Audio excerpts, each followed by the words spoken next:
Good morning and welcome to the TMS Book Club. My name is Sewela Langeni from Book Circle Capital. We're an independent bookshop that focuses on African literature. And today I am thrilled to talk to Buntu Siwisa about his latest book, Paperless.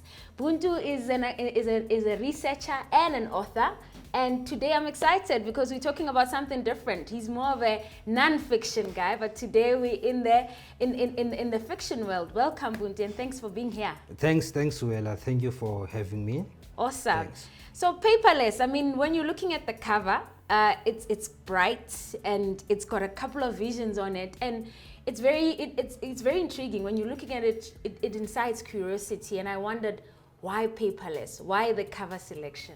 Yeah, well, there are various interpretations that one can come out of it, or that one can take out from the book. There's first the image of a black man, and the image of a black man, and there's within him the Union Jack flag. And that may be interpreted in two ways. Either that there's a sense of invasiveness of British culture on the black man, or it may mean that the black man or the immigrant is trying to assimilate to a British culture that remains elusive, you know? And the brightness, the yellow, although they come from the flag, but they also, I would say, invoke a sense of hope, you know, towards this sense of migration or immigration that is represented by the bicycle on the head. The bicycle being really a form of movement, perpetual movement from one place to another, representing migrancy, and also the main mode of transportation in Oxford. I've had the pleasure of being there, and I wondered, the main character is Luzuko, who's studying in Oxford, and he's within this community of paperless migrants, and then the story evolves from there. Why this story for you? Well, firstly, I've always been writing fiction. What drove me to write Paperless was that when I was studying in Oxford, and then I'd never known that there's this underbelly of immigrant, and that really fascinated me.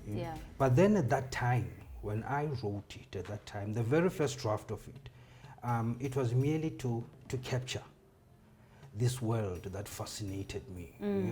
But then when I revisited the story and rewrote it, I realized that it's quite important in many ways, you know, that there are discussions on belonging, not belonging, racism, classism, and exile. And in your acknowledgement, I see that you wrote your first draft in 2000. And now we are here, 2023, the book has just come out. And I wondered, why do you think it took you this long for it to then come to life? Well, I was quite young then. You know? That's why I called it the novel of my youth. I really thought that people are not doing me justice in publishing it. Until I really just gave up on it. You know? And I thought, no, look, I'm done with this. And I think only this sense of maturity, when I returned to it, that I realized that, man, you know, this was truly a reflection of youth. And so I took it up, and I realizing that, look, this is still a very good story. It has a whole lot of meanings, and particularly taking into consideration that, you know, South Africa is going to, or is already experiencing the first droves of immigration. And so I thought that this might as well be the path breaker in emigre literature in South Africa. You moved on to other things. You've written a book about rugby and the life of Dan Keke, but I wondered, how do you then balance the writing fiction and non-fiction? What are some of your inspiration and the process in it? When you deal with a particular theme, you then ask yourself, which best platform or medium should this be presented? You know? So that's the first overall principle that one has to consider, has to think of. I couldn't present this in an academic paper because there are soulful insights that could not sit well in any other media but the novelistic form. Sure. Yeah. And so this is how I choose. So lastly, what would you like readers to take away from Paperless? Sensitivity and open-mindedness when considering and when thinking about migration, and when thinking about people moving from one place to another, and that identities and belonging cannot really be hinged on migration, because migration and identity, they are undetermined all the time, you know. So you cannot really identify a person from the place that is from, because the movements are perpetual, are continuing and fluid.